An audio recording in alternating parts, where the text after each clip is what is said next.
आज की वीडियो उन लोगों के लिए है जो अपने एसपी को मैनिफेस्ट कर रहे हैं या फिर किसी भी डिज़ायर को मैनिफेस्ट कर रहे हैं और साथ में वो साइन भी देख रहे हैं कि मेरी मैनिफेस्टेशन आ रही है या नहीं आ रही।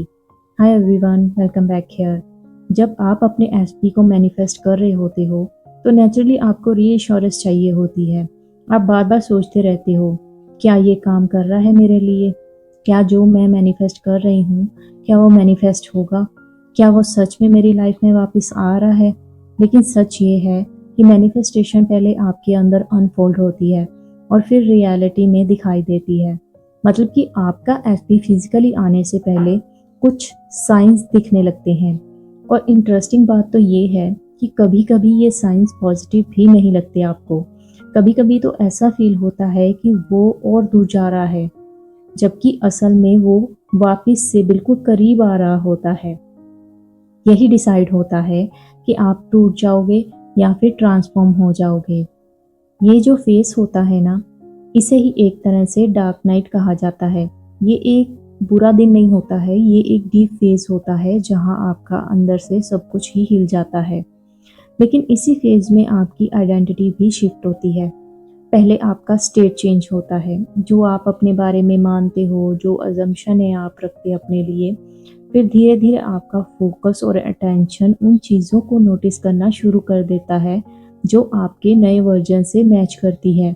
आप कुछ फोर्स नहीं कर रहे होते, आप बस वो वर्जन बन रहे होते हो जिसके लिए ये सब नॉर्मल होता है।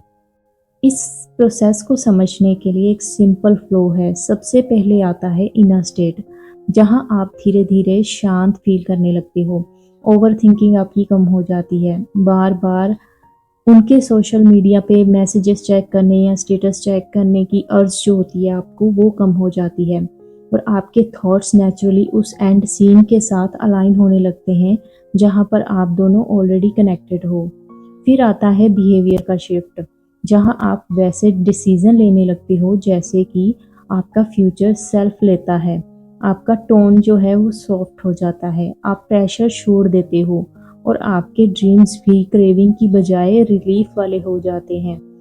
और फिर आता है एक्सटर्नल अलाइनमेंट, जहाँ पर आपको साइन मिलते हैं कि या तो बाहर के जो कुछ लोग होंगे वो आपके एसपी का नाम ले लेंगे, या उनको नहीं पता होगा कि आपके एसपी का नाम क्या है, लेकिन या फिर कहीं पर लिखा हुआ आपको उनका नाम नज़र आ सकता है, या सिचुएशन ओपन होने लगती है जो पहले ब्लॉक लग रही थी।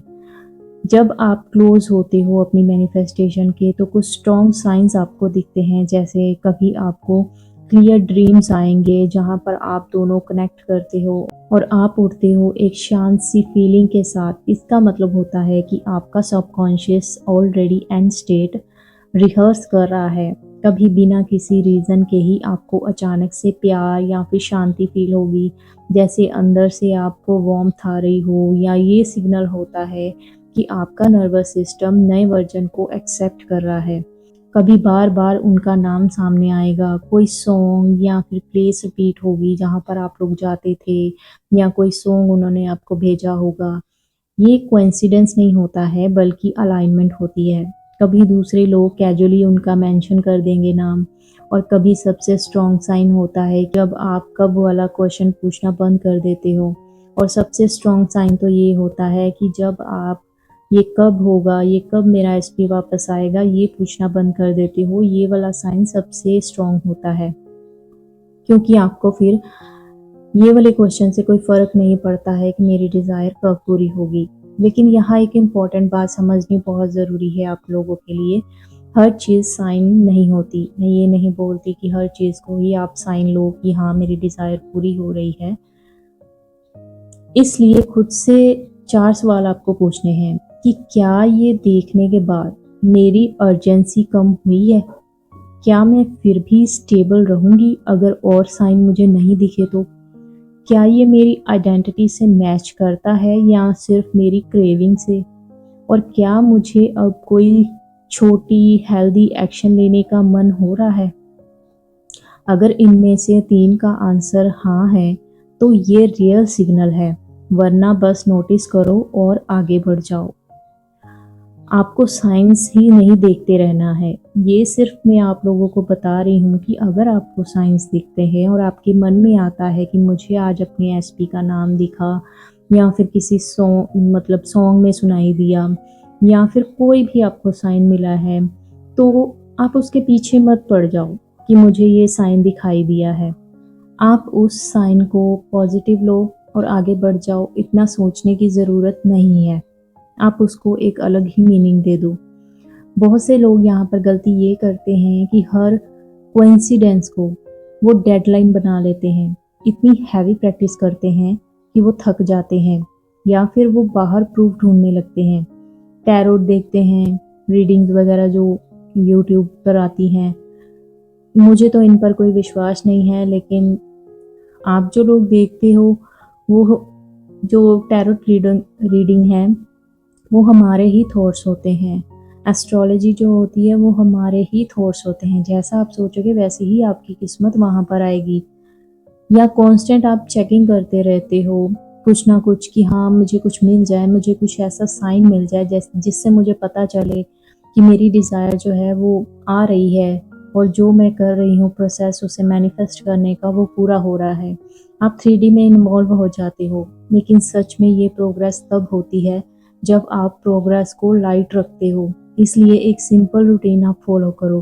रोज़ सिर्फ आप 10 मिनट के लिए एक छोटा सा एंड सीन आप इमेजिन करो जो आपको शांति दे, जो आप एंड में विजुलाइज करना चाहती हो अपनी डिज़ायर के लिए कि मेरी, अगर आपका एंड है कि मुझे शादी करनी है या मुझे कोई एग्ज़ाम पास करना है, तो आपको एंड में ही जीना है, उसको विजुलाइज करना है। और ज़्यादा आपको लेंदी नहीं रखना है, सिर्फ 2-3 मिनट का ही आप सीन बनाओ और उसे रिपीट करते जाओ।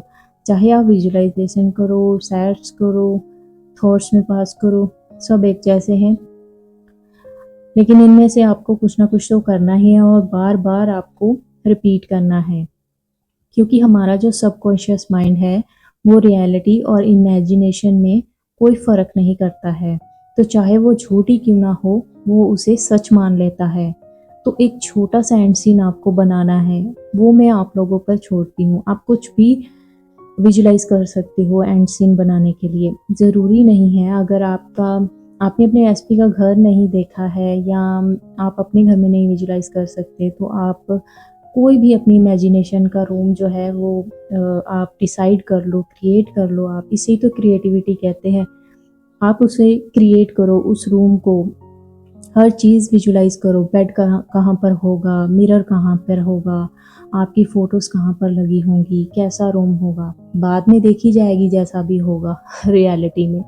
लेकिन फ़िलहाल की घड़ी में आपको एक सीन क्रिएट करना है और उसे बार बार विजुलाइज करना है, रोमांटिक सीन के साथ करना है। और वो रोमांटिक सीन कुछ भी हो सकता है, किसी भी हद तक ले जाओ आप, ठीक है। लेकिन फीलिंग्स आपकी मैटर करती हैं। आप जितना फीलिंग के साथ करोगे उतना ही वो आपको रियल लगेगा और उतना ही आप नॉर्मली विजुलाइज कर सकोगे। तो आपको 2-3 अफ़र्मेशंस भी बोलनी है जो कि आपको रियल फ़ील करवाएँ। 2-3 अफ़र्मेशंस आप कोई भी ले लो। अब ये मत पूछिएगा कि अफ़र्मेशंस हम कौन-सी करें। आप जो भी अफ़र्मेशंस बनाओगे, जो आपको फ़ील करवाती है उसका, कोई भी हो सकती है, तो वो उठाओ और उसे रिपीट करना शुरू कर दो। हर 1 घंटे के बाद आप रिपीट करो, या फिर सुबह कर लो, दोपहर को कर लो और रात को कर लो, ठीक है। थोड़ा आपको ब्रीदिंग टेक्निक भी करनी है, क्योंकि हमारा नर्वस सिस्टम अगर शांत नहीं होगा तो हम कैसे करेंगे कोई भी काम। ऐसे तो हम कंफ्यूज्ड ही रहेंगे और सर भी भारी-भारी रहेगा। तो आपको डीप ब्रीदिंग भी ज़रूर करनी है। और अगर आपको लगता है कि आपको अपने एसपी को मैसेज करना चाहिए, या फिर उसके साथ मुझे कनेक्ट करना चाहिए, तो सबसे पहले तो आपको अगर एंशियस फ़ील हो रहा है तो आप कनेक्ट मत करना। अगर आप काम फ़ील कर रहे हो, आपकी स्टेबिलिटी है अपने आप पर, तो आप कनेक्ट कर सकते हो। अगर आपको ज़्यादा सोचना नहीं पड़ रहा तब आप मैसेज कर सकते हो, और उसके मैसेज के रिप्लाई से अगर आपको कोई फ़र्क नहीं पड़ेगा तब भी आप मैसेज कर सकते हो, ठीक है। अगर आप ब्लॉक हो तो अपने आप को फ़ोर्स करने की आपको कोई भी ज़रूरत नहीं है कि आप मैसेज करो। क्योंकि अगर आप अनब्लॉक होना चाहते हो तो ये रास्ता अपने आप ही ओपन हो जाएगा। आखिर में सिर्फ इतना याद रखो, आपकी साइन ज़रूरी नहीं होते हैं, लेकिन जब आते हैं तो वो आपको गाइड करते हैं। और सबसे स्ट्रॉन्ग साइन ये होता है कि आप अंदर से सेटल हो जाते हो। आपका एसपी आपके सोचने से ज़्यादा करीब होता है, और चाहे ड्रीम्स के थ्रू हो या फिर सिंक्रोनिटीज के थ्रू हो या एक क्वाइट इनर नोइंग के थ्रू हो, एनर्जी ऑलरेडी आपके फेवर में शिफ्ट हो रही होती है। तो हर बात पे साइन देखना आप लोग बंद कीजिए, लेकिन अगर दिखते हैं तो उसको पॉजिटिव लेकर उसी टाइम पे आप लेट गो कर दीजिए। उसके साथ आप अटैच्ड मत रहिए कि हाँ आज मुझे दिखा और मैं बैठ के ही उसी थॉट को बस बार बार रिपीट करने। नहीं, आपको अपनी स्टेट पे वापस आना है, अपनी जो डिज़ायर है उस पे वापस आना है।